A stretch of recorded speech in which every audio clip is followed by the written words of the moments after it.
Passez un agréable voyage, nous ne serons pas longs. Nous venons ensemble, entre plusieurs amis, pour vous apporter l'évangile du Seigneur Jésus-Christ. Peut-être que certains d'entre vous ont entendu parler de Jésus-Christ, d'autres n'ont jamais entendu parler de lui. Mais aujourd'hui, nous aimerions simplement vous faire savoir ce que dit la Bible. La Bible dit, messieurs, dames, que Dieu a tant aimé le monde entier, qu'il a envoyé son Fils unique, Jésus-Christ, afin que tout celui qui croit en lui ne périsse pas en enfer, mais puisse avoir la vie éternelle. Tout ce que nous demande Dieu, c'est que nous puissions demander pardon à Dieu pour tout le mal que nous avons fait dans notre vie et que nous cessions de nous haïr entre nous. S'il y a des personnes dans ta vie que tu haïs, que tu ne t'es pas encore réconcilié, je t'encourage à te réconcilier avec les personnes qui t'ont fait du mal et que tu puisses pardonner. Car la Bible dit, celui qui pardonne, je le pardonnerai. Mais celui qui ne pardonne pas, Dieu ne le pardonnera pas.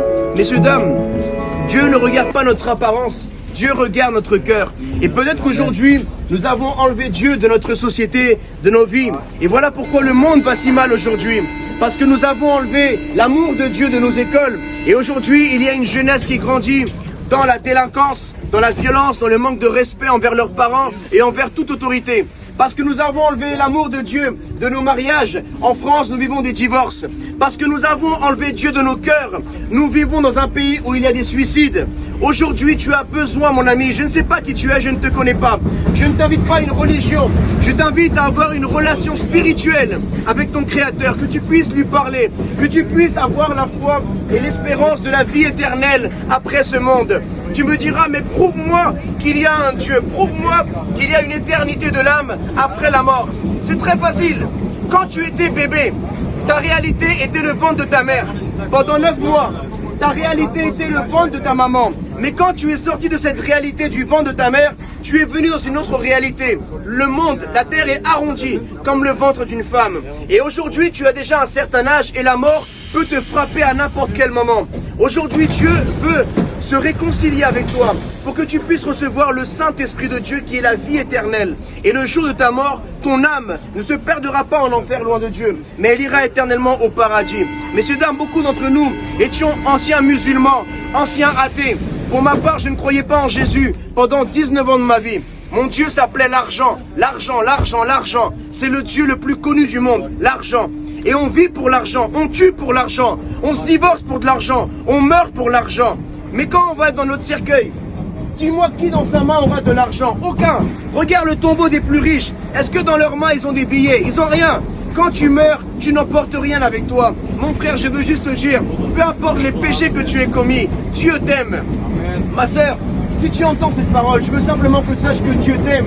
Dieu a un plan merveilleux pour toi. Le Seigneur ne te juge pas. Le Seigneur ne te condamne pas. La Bible dit, Dieu n'a pas envoyé son Fils Jésus-Christ pour juger le monde, ni pour le condamner, mais pour que le monde soit sauvé par lui.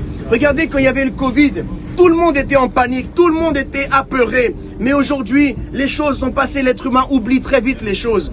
Il y a eu la guerre, tout le monde avait peur des bombes nucléaires de Poutine. Maintenant, c'est fini.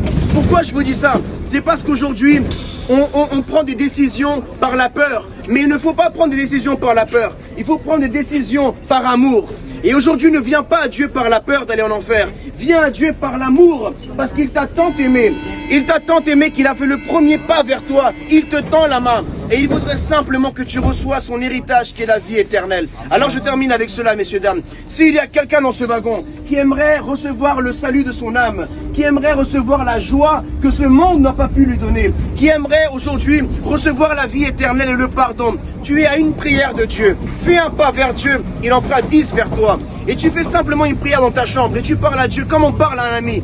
Et tu lui dis, Seigneur mon Dieu, pendant tant d'années je t'ai rejeté, je t'ai endurci mon cœur, j'ai vécu loin de toi. Mais je me rends compte que quand je vais mourir, je ne sais même pas où je vais aller. Mais je veux vraiment que tu puisses sauver mon âme, Seigneur. Si tu existes, sauve-moi et réconcilie-moi avec toi au nom du Christ. Amen.